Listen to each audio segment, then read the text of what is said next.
What just happened? Ireland just dominated England, 42 points to 21. In the first 10 minutes of that game, I was certain that England were starting fast. They were going to get some points on the board, and it looked like they finally bounced back from last week's performance, but that's just not how it ended up. Ireland had one of their best games I've seen from them in a very long time. I must say, all credit goes to Ireland. They were absolutely awesome today. In this video, we're going to be doing a bit of a full-time reaction, a little bit of a review. We're going to be doing more of an in-depth review in another video. This is just my full-time immediate reactions, guys, and wow, what a win for Ireland. I mean, England had such a good opportunity in the start of the game to just score some early points, but they did not take those opportunities, and it bit them. It bit them later on in the game. I mean, I was saying in my notes here, Ireland scrum was struggling early on. George Ford needed to kick that ball out early in the game. 2 missed kicks to touch like that. That was probably two tries, 10 points that they potentially lost there. And I mean, if you do convert those as well, he's got a good boot. That's 14 points. So I know you can't really speak like that about rugby games, but a lot of potential points missed out by England. And I think England had a chance to get really good scoreboard pressure early on, and they didn't capitalize on this. And I've said many times that Ireland is not a team that you want to give opportunities to. But once they even got a glimpse of an opportunity, this Ireland team's like a shark when they smell blood in the water. They just swarm around the ball, and they just almost get an extra breath. Like it's almost like they develop an extra lung. They are all over the park, and the whole team comes to life. And that's what happened in this game. England early on looked like they were dominating a little bit. Ireland was struggling in the scrum. England had they could have got scoreboard pressure early on. Maybe could have kicked for the poles a bit more early on. Went to the line, missed those kicks. Very, very poor mistakes from George Ford. And then Ireland got the opportunities and absolutely turned the momentum completely on England. I mean, that was I haven't seen something like that in a very long time, where it looked like Ireland were going to probably just have the same type of performance they had the last 2 weeks, and then boom, all of a sudden, Ireland just switched into a new gear, and the damn wall just broke, and England couldn't stop it. I mean, I knew the speed of the game was fast, but when I saw the ref going down, that's when I knew the speed of the game is very fast. But no, in all honesty, that's how you know the game is fast, especially when a ref is going down, because these refs nowadays are top fit. They are extremely fit. They are literally doing conditioning to run all the time. But I mean, that could just be an overuse injury for the ref. But I'm not going to analyze the ref's injury here, but that just shows the speed of the game. I thought some of the key players for Ireland were Robert Baloucoune, Stuart McCloskey, Jack Crowley, Jamison Gibson-Park, and Tide Byrne. I could probably name every single player in the Irish team because they all played really well. But to me, especially in the forwards, Tide Byrne was an absolute menace and a pest at ruck time.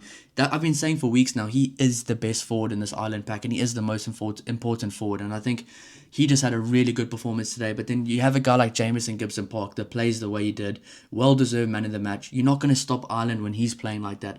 I've said it many times before. He is one of the best scrum-halves in the world, and Ireland use him as a key playmaker in this team. Now, normally you do think scrum-halves are key playmakers in most teams, but if you look at the other side, like an Alex Mitchell or a Jack van Poortvliet, they're not really key playmakers. Yes, they are key managers of the game, but if you look for England, it's more Fraser Dingwall and George Ford. But for Ireland, a lot of decisions is made by Jamison Gibson-Park, especially on attack. He likes to play around the fringes. He likes to get those pop passes from the base from a forward, the same way Anton Dupont does. And he likes to make those. He's one of those players that Ireland does trust to try get 1 to 2 or maybe even 3 try assists in a game, or even a try by himself. I mean, that quick tap try he scored was a really good try, and I mean, that you just caught England napping there, and I think that was the whole theme of the game for England. They just weren't up for it the same way Ireland were. At the start of the game, I really thought, okay, England's here to play. They were making some very good carries, some depth, some very good second efforts at ruck time. They were really getting over the advantage line, and Ireland was kind of struggling to contain them.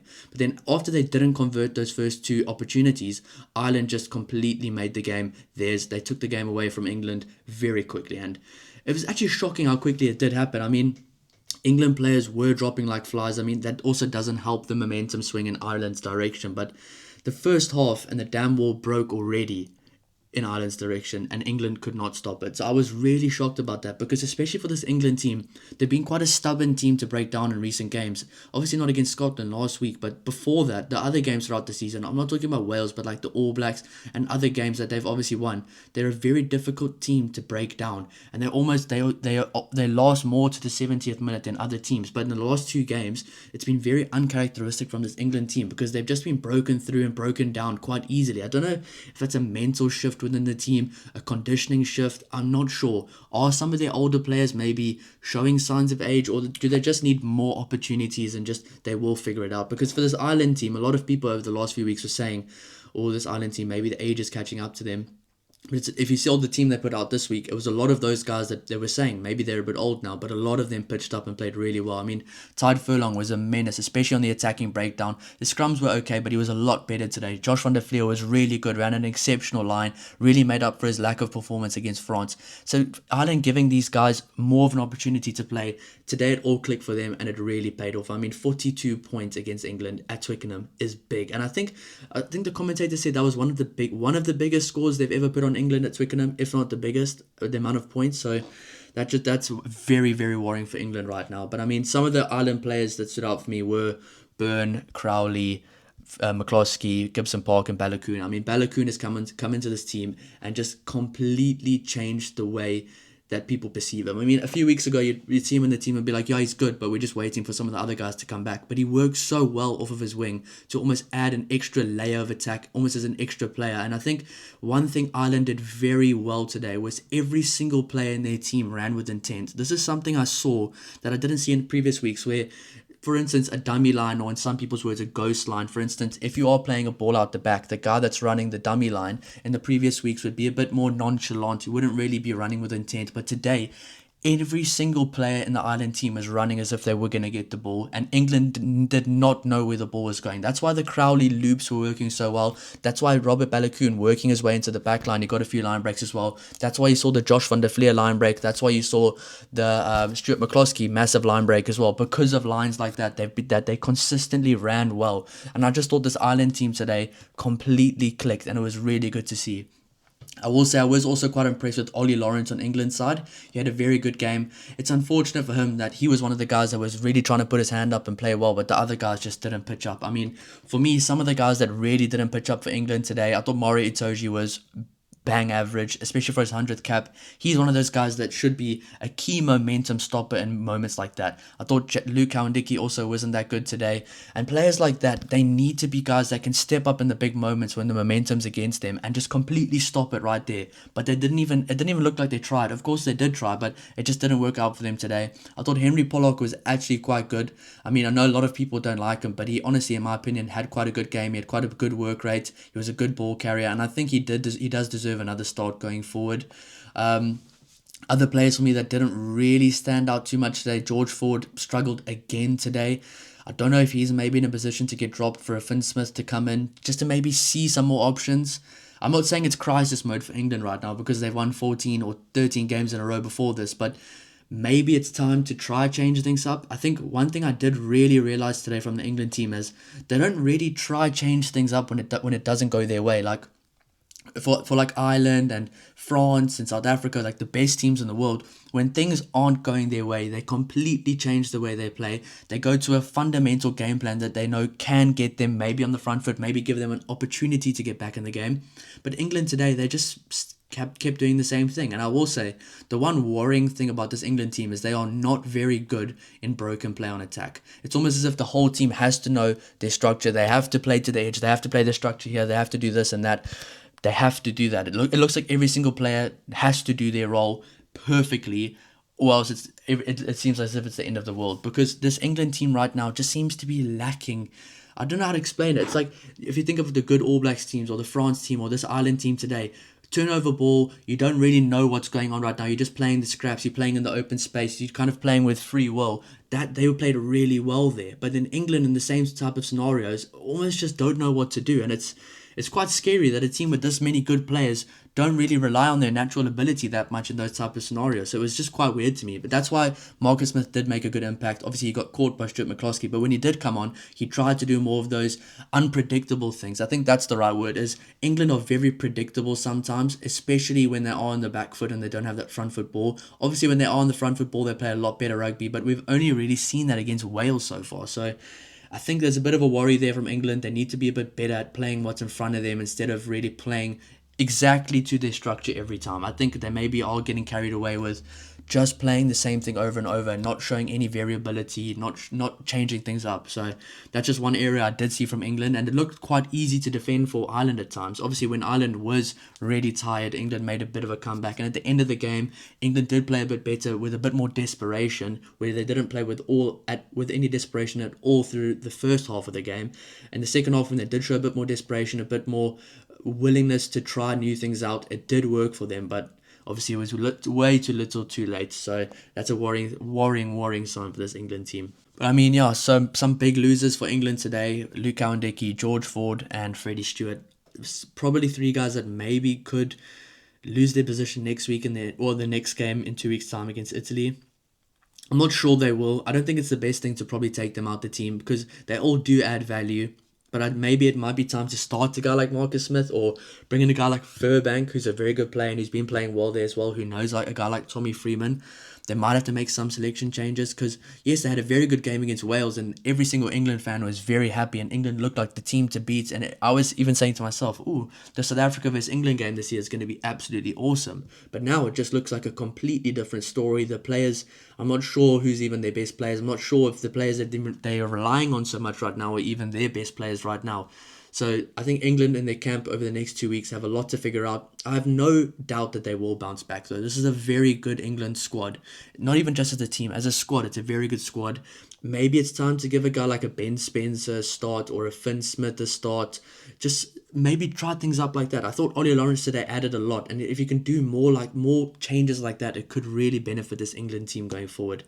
This also might be a crazy statement, but Jamison Gibson-Park was very good in the breakdown area today.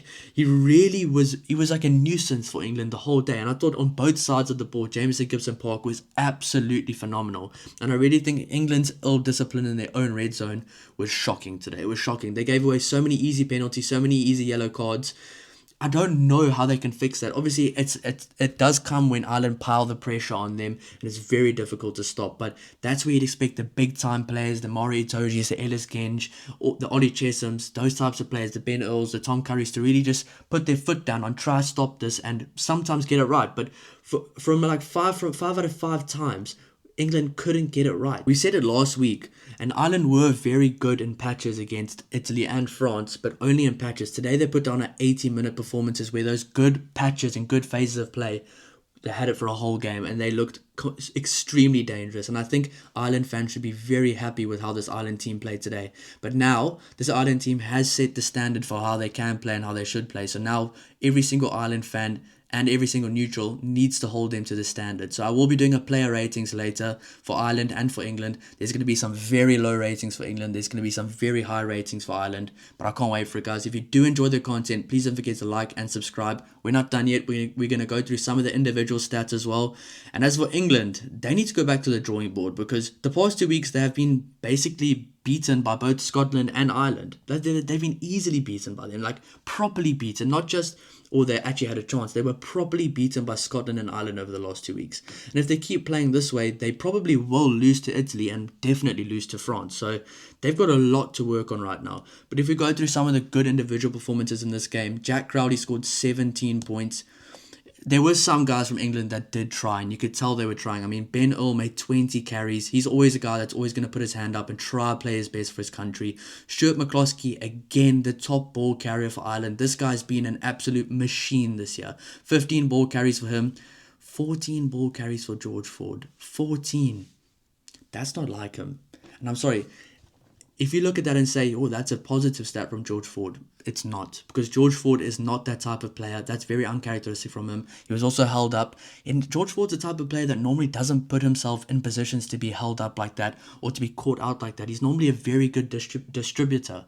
And I thought today he just didn't do that job very well. And I thought guys like Ollie Lawrence really did well to pull their weight and everybody's weight around them that weren't pitched up for the game. So yeah, that's a bit of a worrying stat for England there. George Ford had 14 carries. Gibson-Park, 13 kicks, most kicks this game. Didn't really seem like it. His kicks were very good, but it seemed like he had the ball in his hands a lot. Successful passes, 62 for Jamison Gibson-Park. This guy was all over the field. I mean, he was really directly involved in almost all of Ireland's tries, or almost all of Ireland's positive plays. Meters carried, George Ford 84. So, I mean, that's quite a positive there. But still, he's not the type of guy that should be really carrying that much in this team. There should be other guys outside of him. But that also comes from forwards not getting the front foot dominance. Ireland being very good on defense. It's not all on George Ford.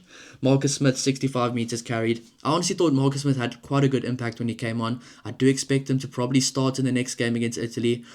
Maybe they just keep the whole team the same and say, look, we're giving you an opportunity to bounce back from this, and maybe that is the best way forward. But I think in Marcus Smith's case, they can probably benefit from having a guy like him at 15, especially if a guy like George Ford maybe isn't at his best on the day. But when he does click between both of them, it could really work out well. And I will say Fraser Dingwall, in my opinion, is not a bad player either. I actually quite like how him and Ollie Lawrence were playing today. Line breaks, Tommy Freeman 3, Robert Balogun 3, Jameson Gibson Park 2. So Tommy Freeman, another player from England that was not bad today. He's one of those guys, he always gives his best. I've said it many times before, even a bad game for him is not a bad game. It's a below average game for him. It's still a good game in other players' books. Robert Balogun, watch out for the player ratings for that one. He is slowly but surely becoming my favourite player in this Ireland team. I absolutely love watching this guy play for Ulster, and this guy's an absolute machine. Offloads, Stuart McCloskey, 2 offloads, Jack Crowley, 2 offloads. Defenders beaten.